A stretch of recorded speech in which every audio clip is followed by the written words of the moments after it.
Take the lug nuts off, use a 22mm socket, and remove the wheel. Take this ABS wire off, or wheel speed sensor wire. Just use a trim tool, pry down, and then right here there's another retainer. Pop that off. You want to take this nut off, use an 18mm socket. This is for the upper sway bar link. And it's probably just going to spin, so you need to use some type of locking pliers in the back to keep the stud from spinning. And you can just slide it out right there. Take that. You can take those pliers off. Take a 21mm wrench and a 24mm socket. Take this nut off. And do the same for the lower one. Now carefully hammer out these bolts. Now we can separate this and just set this to the side.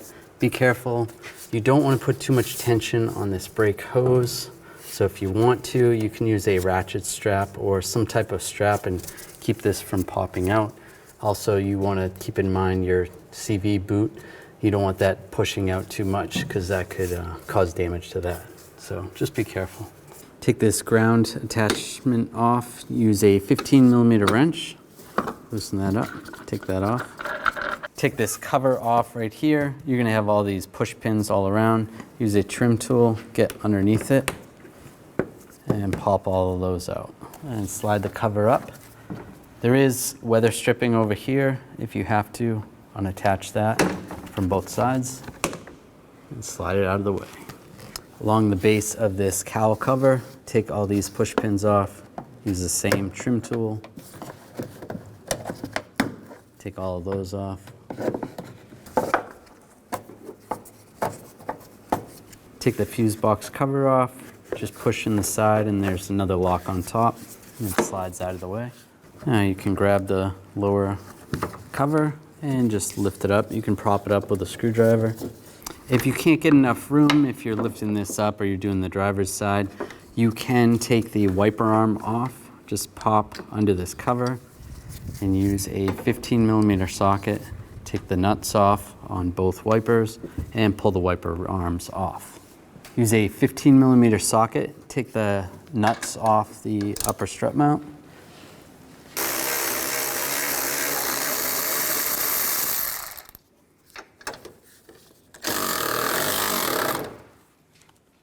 Now I'm going to grab from underneath before I take the last nut off and support that and take the nut off.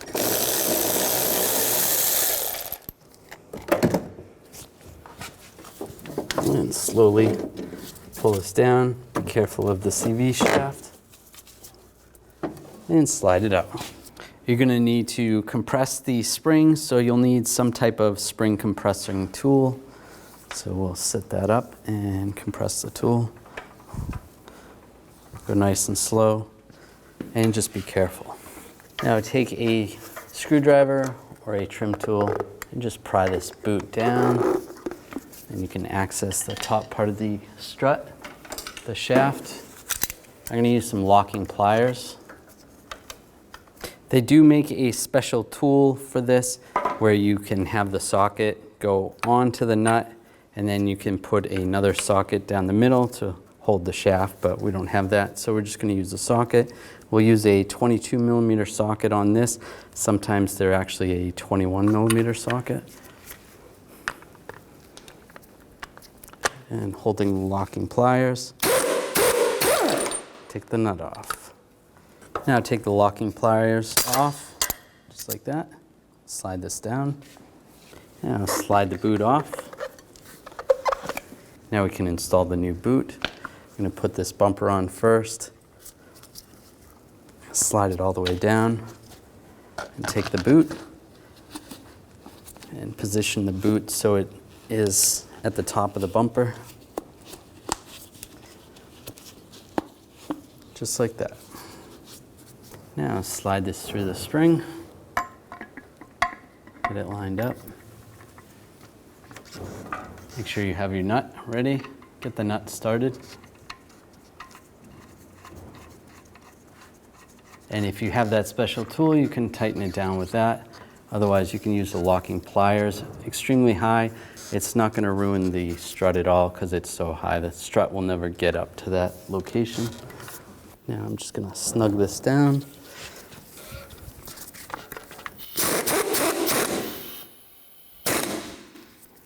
Now we can torque this nut to 63 foot-pounds.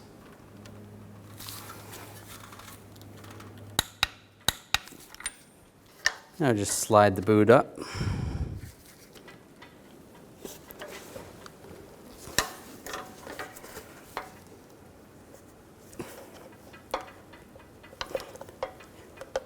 And that's good. Now that's all set, we can release the tension on the spring. Now we can install it in the car. Now we'll slide it in position. Make sure you have one of the nuts while you're putting it back in. Just line it up.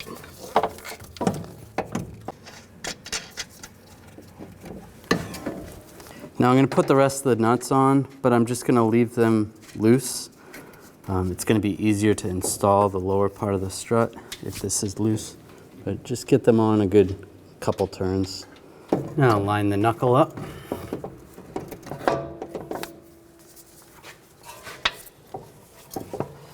And get one of the bolts started. And the other one. Just gonna hammer these in a little bit. And put the nuts on.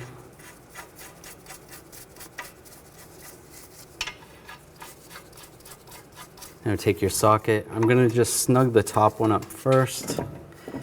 You can try to get this bottom one lined up kind of where you want it. That looks good. That's right where I want it. If you have to, you can loosen the nut up on top and try to adjust accordingly. Now we're going to torque those to 144 foot-pounds. Now we're going to install the upper part of the link. You can use the locking pliers again.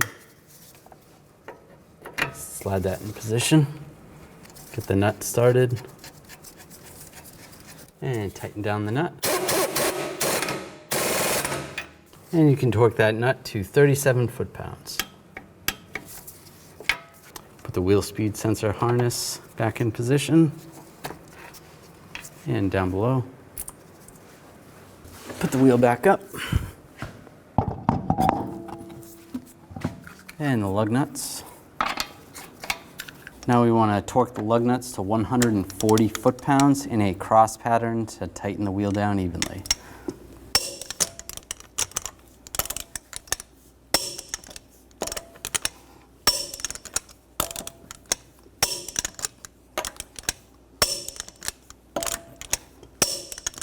And go around again, double check.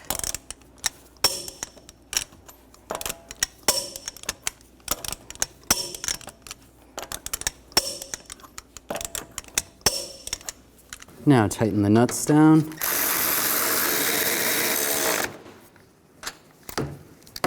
And torque these to 33 foot-pounds.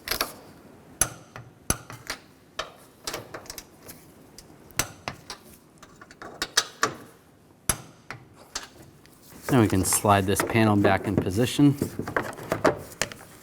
Just make sure it clips in underneath. Push these push pins back in. Reinstall the cover. And put these push pins back in all the way around. Now put this cover on and lock it down. And put this ground connector on, or tab, and lock it down. It's good. After you're done, keep in mind you should bring the vehicle to a local shop to have it aligned so you don't have premature tire wear.